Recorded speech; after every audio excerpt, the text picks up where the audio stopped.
Do you see these flowers and these trees behind me? They don't say to themselves, I don't know how long I'm going to be here. What if someone comes and yanks me up out of the soil or chops me down? So I'm not really going to bloom or grow.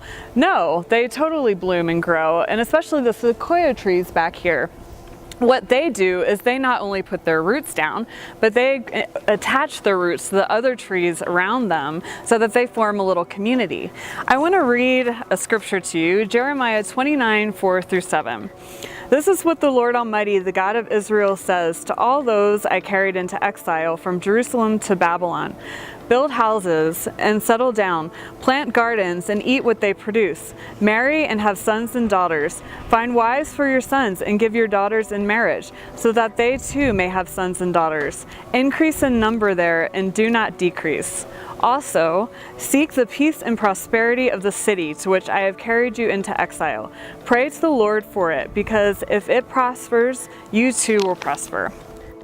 This verse is talking about the Israelites being taken captive into Babylon. They were not only taken as slaves, but they were under the rule of an evil king.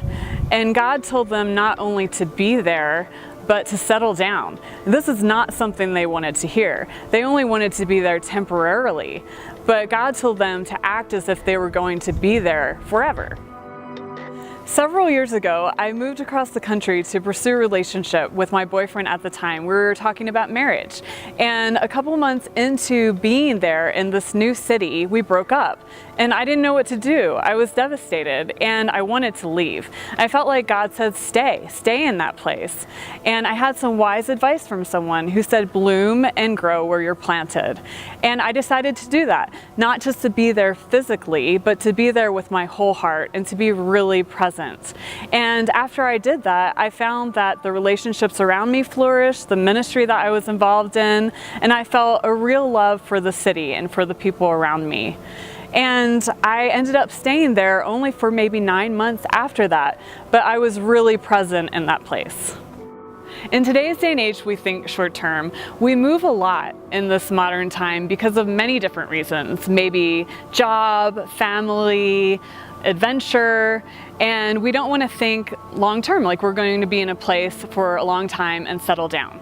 But I want to challenge you today, no matter how long you're staying in the place where you're at, to settle down with your heart, to get to know your neighbors, to invest in your community, to seek the justice of your city.